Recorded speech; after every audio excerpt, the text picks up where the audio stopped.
tu verras que tous les autres domaines de ta vie, évidemment ta vie de couple, seront impactés positivement. Je te prends une image pour t'expliquer. Souvent,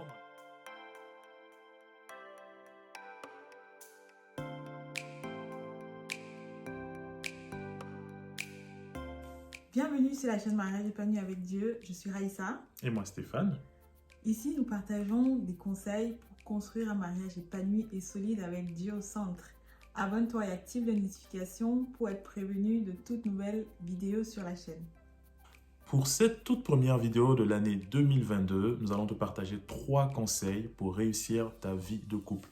Peut-être que 2021 a été une année chaotique, difficile, avec plein de disputes. Et en arrivant dans cette année, tu te demandes comment on va y arriver. Eh bien, on te partage 3 conseils à mettre en pratique pour réussir votre couple, avoir un mariage épanoui en cette année 2022. C'est parti! Notre premier conseil pour réussir ta vie de couple en 2022, c'est de mettre de l'ordre dans tes priorités. Alors, qu'est-ce que les priorités? C'est ce dans quoi tu investis ton temps, ce qui te prend du temps, ce qui te prend de l'énergie. Et en fait, souvent, il y a un décalage entre la réalité, vraiment comment on dépense notre temps et notre énergie, et ce qu'on aimerait et ce qu'on a en vision. La volonté de Dieu pour l'ordre, c'est de le mettre lui à la première place.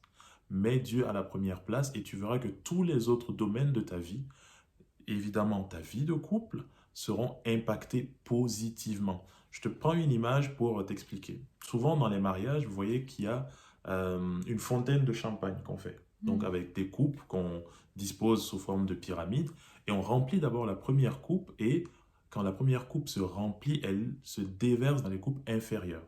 Et bien c'est pareil pour ta vie et pour les autres domaines de ta vie.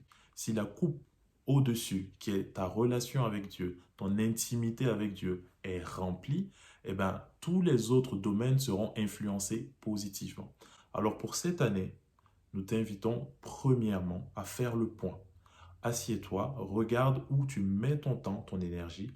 Est-ce que ça correspond à ces priorités-là? D'abord Dieu, ton couple, tes enfants, ton service pour Dieu et les autres domaines. Le piège souvent, c'est de se dire, je veux servir Dieu, et ben je délaisse mon couple, je délaisse ma famille et je délaisse ces domaines-là.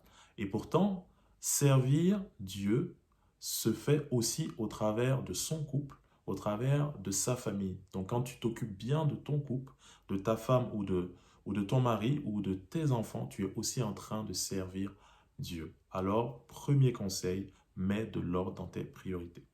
Deuxième conseil qu'on va te donner, c'est de continuer à apprendre. Parce qu'il faut savoir que même si on a lu des livres, même si on a appris des choses avant d'entrer dans le mariage, l'objectif, ce n'est pas de s'arrêter là, mais c'est de continuer à grandir. Et pour continuer à grandir, il faut continuer d'apprendre. Nous, on aime bien voir le couple en fait comme un jardin qu'il faut entretenir. Il faut enlever les mauvaises herbes, il faut continuer à arroser pour que ce soit toujours joli. Parce que si le jardin est laissé à l'abandon, eh ben, il va dépérir. Et c'est ce qui se passe aussi dans le couple. Il ne suffit pas d'être dans la même maison pour être épanoui ensemble. Il faut vraiment être intentionnel, créer des habitudes, apprendre de nouvelles compétences, comme par exemple mieux communiquer. On sait que par exemple la communication, c'est un des problèmes principaux dans les couples.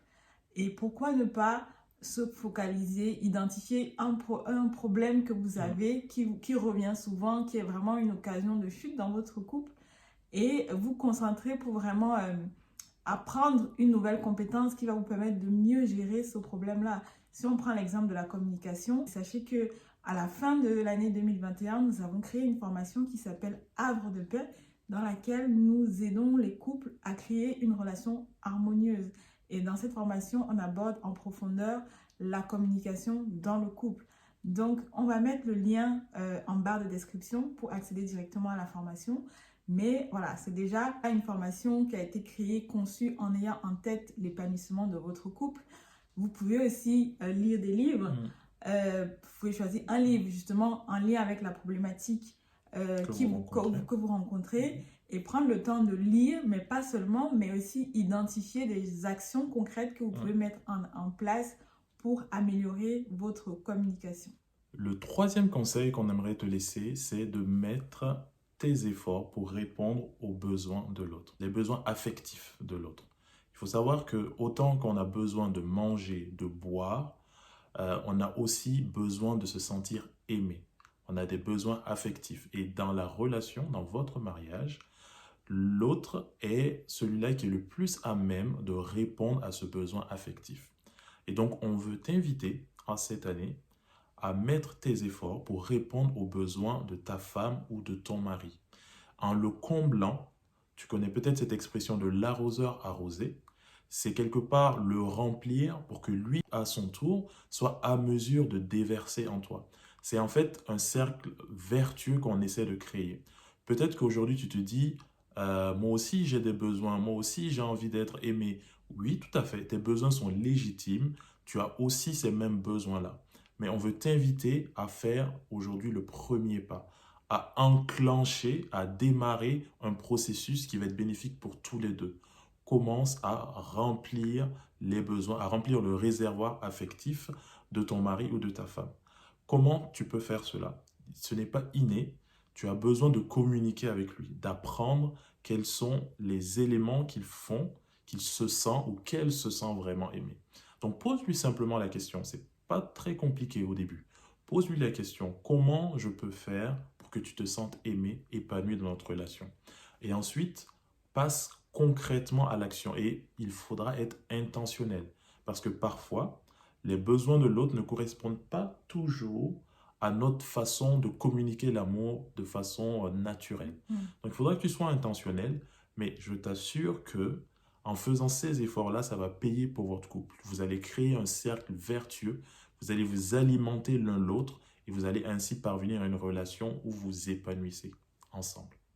Donc voilà pour les 3 conseils qu'on avait à cœur de te partager pour commencer cette année. Ce sont des actions peut-être qui te semblent simples, mais commence quelque part. Franchement, le but, c'est de faire le premier pas. Et une fois que tu as mis un pas, tu mettras l'autre devant. N'essaie pas de tout faire en même temps. Choisis un élément par lequel tu veux commencer et ensuite continue pour les autres. Et si vraiment tu as besoin d'être guidé, accompagné, pour rappel, on a créé la formation Havre de paix pour t'aider à créer vraiment cette harmonie dans ta relation où on aborde des sujets comme la communication, où on vous aide à créer des habitudes justement pour entretenir votre relation de couple. Vous allez avoir toutes les informations dans la barre d'informations de cette vidéo. On te remercie pour ton attention et on te dit à très vite pour une nouvelle vidéo. À très vite.